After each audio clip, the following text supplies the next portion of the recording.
ഞാൻ എന്നിട്ട് ഒരു അക്ഷരം പോലും ഈ മുഖ്യമന്ത്രിയെക്കുറിച്ചോ ആരെക്കുറിച്ചും ഞാനൊരു അക്ഷരം പറഞ്ഞതുമില്ല. എൻ്റെ ഭർത്താവിനെ പിടിച്ചോണ്ട് പോയിട്ട് പോലും ഞാനൊരു അക്ഷരം ഞാൻ അവിടെ പറഞ്ഞില്ല. അതെ, അറിയാതിട്ടതാണ്. ഞാൻ ക്ലാസ്സിന് പോയതാണ്, ഞാൻ കോച്ചിങ്ങിന് പോകുന്നുണ്ട്. അപ്പോൾ കൊട്ടാരക്കരയിലോട്ട് പോയ വഴിക്ക് അവിടെ തിരക്കായതുകൊണ്ട് തിരികെ വന്നതാണ്. തിരിച്ച് വന്നേച്ച് രണ്ടാലുംമൂട് ജംഗ്ഷനിലൊന്ന് കാണാൻ പോയി നിന്ന് ആ ഒരു തെറ്റ് ഞാൻ ചെയ്തു. അങ്ങനെ ഒരു തെറ്റ് മാത്രമേ ഞാൻ ചെയ്തുള്ളൂ. എന്നാൽ പിന്നെ അമ്മയോട് കൂടി ഇങ്ങോട്ട് വന്ന് ഇത് കണ്ടേച്ച് പോകാമെന്നും പറഞ്ഞ് വന്നത്. അപ്പം ബാഹുലേൻ്റെ വൈഫല്ലേ എന്ന് എന്നോട് ചോദിച്ചിട്ടാണ് ഇത് ചെയ്യുന്നത്. അതെ, വൈഫാണ്. ഞാൻ പാർട്ടിയുടെ ഭാരതീയ ജനതാ പാർട്ടിയുടെ ചുമതലയുള്ള കാര്യകർത്താവാണ്.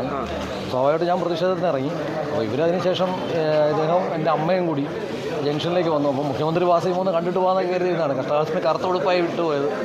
എൻ്റെ പേരിലുണ്ടായ പ്രശ്നം പിന്നെ അറസ്റ്റൊക്കെ ഉണ്ടായത്. അങ്ങനെ സജീവ രാഷ്ട്രീയത്തിലുള്ള ഇല്ലാത്ത ഒരാളെ അറസ്റ്റ് ചെയ്യാന്നുള്ളൊരു പ്രശ്നം അവിടെ ഉണ്ടായി. കാരണം ഞാൻ ഒരു സ്ത്രീയുടെ ഭർത്താവ് പാർട്ടി പ്രവർത്തകനായതുകൊണ്ടും കറുത്ത വസ്ത്രം ധരിച്ചു വന്നതുകൊണ്ടും അറസ്റ്റ് ചെയ്യലാണ് ഇവിടെ നടക്കുന്നത്. അതുകൊണ്ടാണ് ഞങ്ങളുടെ മെമ്പർ വെള്ളയടിച്ചിട്ട് പ്രതിഷേധിക്കേണ്ട അവസ്ഥ തന്നെ ഉണ്ടായത്. ചേച്ചി മനഃപൂർവ്വം നീ കറുത്ത ഡ്രസ് ഇട്ട? അല്ല, ഞാൻ ക്ലാസ്സിന് പോകാൻ വേണ്ടി പോയതാ.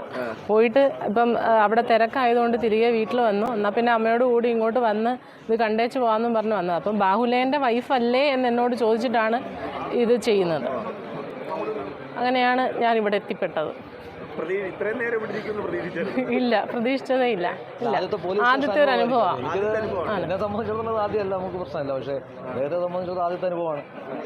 ഒരു ബുദ്ധിമുട്ടുകൾ ഉണ്ടാവും. പിന്നെ അത് ഇനി ശീലമാവുമെന്നും അറിയില്ല. ഇനിയിപ്പോൾ ഇതൊരു രാഷ്ട്രീയത്തിലേക്കുള്ള കടന്നുവരവാകുമെന്നും അറിയില്ല.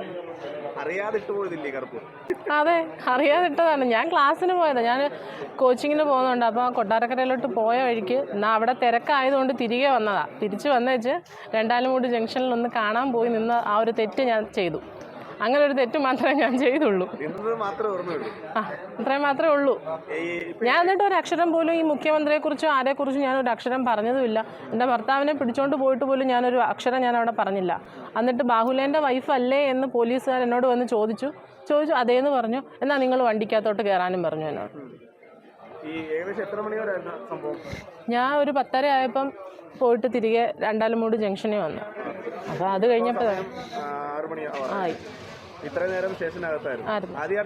അതെ, ആദ്യമായിട്ടായിരുന്നു. കുഴപ്പമില്ലായിരുന്നു തോന്നുന്നു. ഇല്ല, ബുദ്ധിമുട്ടൊന്നും ഉണ്ടായില്ല.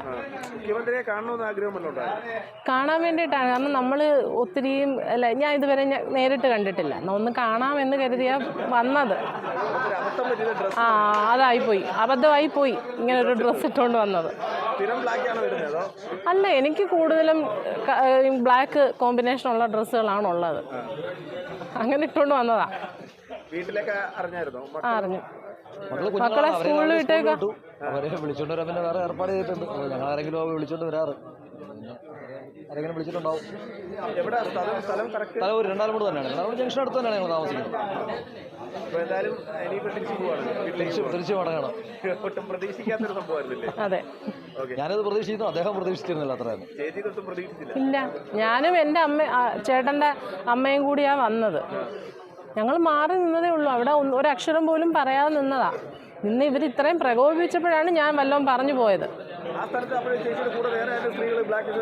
ഇല്ല, ഞാനും എൻ്റെ അമ്മയും മാത്രമേ ഉള്ളായിരുന്നു അവിടെ. പിന്നെ അമ്മയുടെ അനിയത്തി ഉണ്ടായിരുന്നു, വേറെ ആരും ഇല്ല. എന്നോട് ചോദിച്ചു ബാഹുലേൻ്റെ വൈഫല്ലേ എന്ന് ചോദിച്ചിട്ടാണ് വരുന്നത്. അപ്പം ബാഹുലേൻ പാർട്ടി പ്രവർത്തിക്കണം എന്ന് പറഞ്ഞ് ഞാൻ അതിനകത്ത് പ്രവർത്തിക്കണമെന്നില്ല.